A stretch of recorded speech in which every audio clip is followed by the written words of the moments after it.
नमस्कार, आमी मंजू भट्टाचार्य आमार गल्प पाठ आसरे आपनाके स्वागत जानाच्छि।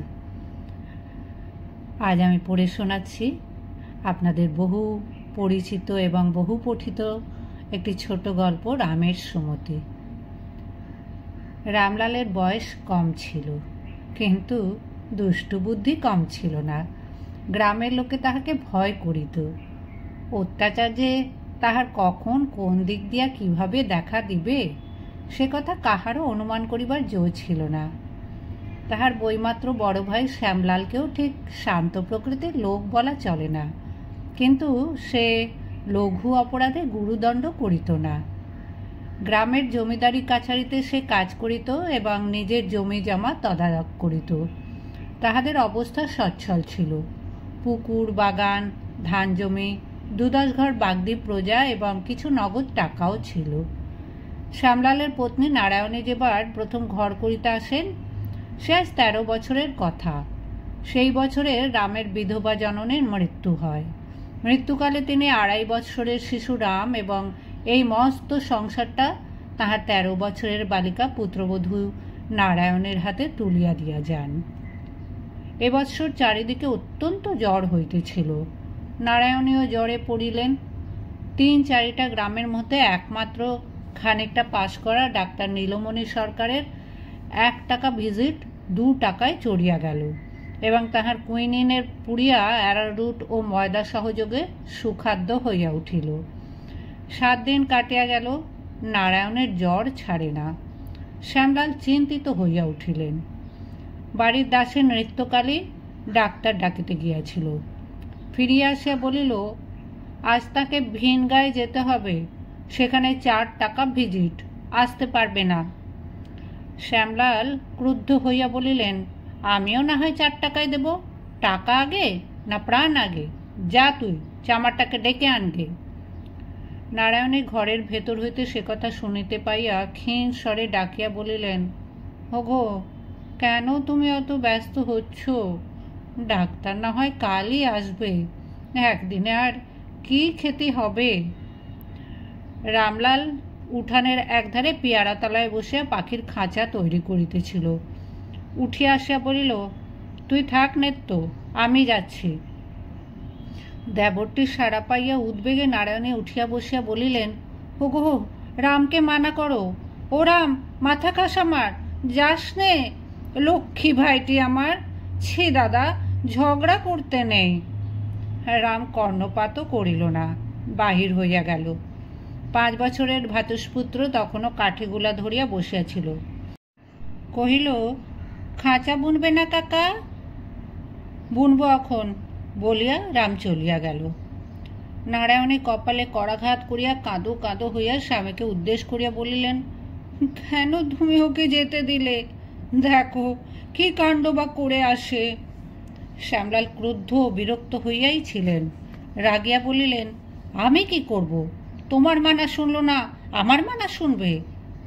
হাত ধরলে না কেন? ও হতভাগার জন্য আমার এক দণ্ডও যদি বাঁচতে ইচ্ছা করে। অনেক তো লক্ষ্মী মা আমার, দাঁড়িয়ে থাকিস নে, ভোলাকে পাঠিয়ে দেগে, বুঝিয়ে সুঝিয়ে ফিরিয়ে আনুক। সে হয়তো এখনো গরু নিয়ে মাঠে যায়নি। নেত্যকালী ভোলার সন্ধানে গেল। রাম নীলমণি ডাক্তারের বাটিতে আসিয়া উপস্থিত হইল। ডাক্তার তখন ডিসপেন্সারিতে, অর্থাৎ একটা ভাঙা আলমারির সামনে একটা ভাঙা টেবিলে বসিয়া নিক্তি হাতে ঔষধ ওজন করিতেছিলেন। 4-5 জন রোগী হাঁ করিয়া তাহাই দেখিতেছিল।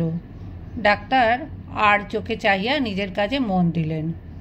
রাম মিনিটখানেক চুপ করিয়া থাকিয়া বলিল, বৌদি জ্বর সারে না কেন?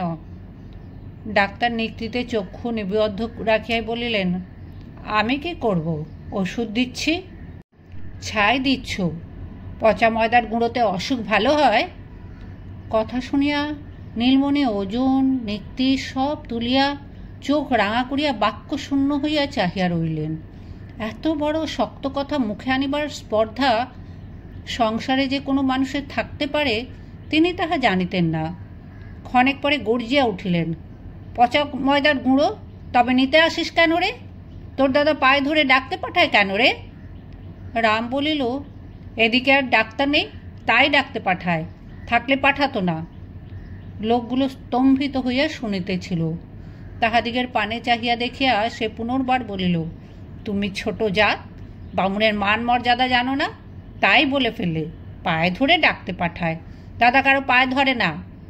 আসবার সময় বৌদি মাথার দিব্যি ফেলেছে, নইলে দাঁতগুলো তোমার সদ্যই ভেঙে দিয়ে ঘরে যেতুম।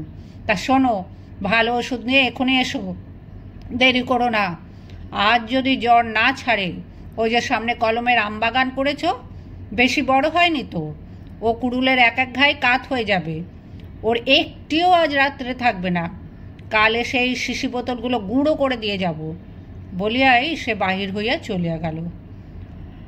ডাক্তার নিক্তি ধরিয়া আড়ষ্ট হইয়া বসিয়া রহিলেন। একজন বৃদ্ধ তখন সাহস করিয়া বলিল, ডাক্তারবাবু, আর বিলম্ব করো না, ভালো ওষুধ লুকোনো টুকোনো যা আছে তাই নিয়ে যাও। ও রাম ঠাকুর যা বলে গেছে তা ফলাবে, তবে ছাড়বে। ডাক্তার নিক্তি রাখিয়া বলিলেন, আমি থানার দারোগার কাছে যাব, তোমরা সব সাক্ষী। যে বৃদ্ধ পরামর্শ দিতেছিল সে বলিল, সাক্ষী? সাক্ষীকে দেবে বাবু? আমার তো কুইনাইন খেয়ে কান ভোঁ ভোঁ করতেছে। রাম ঠাকুর কী যে বলে গেল তা শুনতেও পেলুম না। আর দারোগা করবে কি বাবু? ও দেবতাটি দেখতে ছোট, কিন্তু ওনার বাগদি ছোকরা দলটি ছোট নয়। ঘরে আগুন দিয়ে পুড়িয়ে মারলে থানার লোক দেখতে আসবে না। দারোগা বাবু এক আঁটি খড় দিয়ে উপকার করবে। ওসব আমরা পারবো না, ওনাকে সবাই ডরায়। তার চেয়ে যা বলে গেছে তাই করোগে। একবার হাতটা দেখো দেখি আপনি, আজ দুখানা রুটি টুটি খাবো নাকি? ডাক্তার অন্তরে পুড়িতেছিলেন। বুড়ার হাত দেখিবার প্রস্তাবে দাউ দাউ করিয়া জ্বলিয়া উঠিলেন। সাক্ষী দিবি না তোরা? তবে দূর হয় এখান থেকে, আমি কারুর হাত দেখতে পারবো না। মরে গেলেও কাউকে ওষুধ দেব না, দেখি তোদের কি গতি হয়। বৃদ্ধ লাঠিটা হাতে লইয়া উঠিয়া পড়িল। দোষ কারো নয় ডাক্তারবাবু, উনিই বড় শয়তান। ঠাকুরকে খবরটা একবার দিয়েও যেতে হবে, না হলে হয়তোবা মনে করবে থানায় যাবার মতলব আমরাই দিয়েছি। বিঘেটাক বেগুন চারা লাগিয়েছি, বেশ ডাগর হয়েও উঠেছে। হয়তো আজ রাত্রিরেই সব উপড়ে রেখে যাবে। বাগদি ছোড়াগুলো তো রাত্রে ঘুমায় না বাবু। বাবু থানায় না হয় আর একদিন যেও। আজ এক শিশি ওষুধ নিয়ে গিয়ে ওনারে ঠান্ডা করে এসো। বৃদ্ধ চলিয়া গেল, আর যাহারা ছিল তাহারাও সরিয়া পড়িতে লাগিল। নীলমণি দীর্ঘ নিঃশ্বাস ফেলিয়া মানব জীবনের শেষ অভিজ্ঞতা, সংসারের সর্বোত্তম জ্ঞানের বাক্যটি আবৃত্তি করিয়া উঠিয়া বাড়ির ভেতর গেলেন। দুনিয়ায় কোনো শালার ভালো করতে নেই। নারায়ণী বাহিরের দিকে জানালায় চোখ রাখিয়া ছটফট করিতেছিলেন।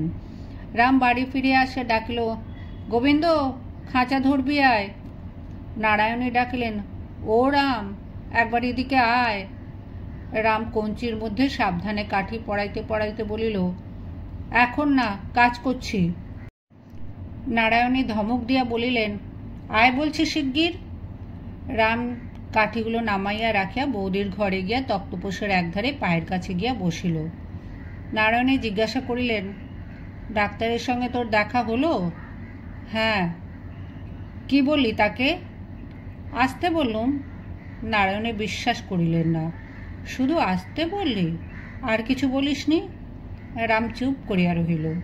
নারায়ণী বলিলেন, বল না, কি বলেছিস তাকে? বলবো না।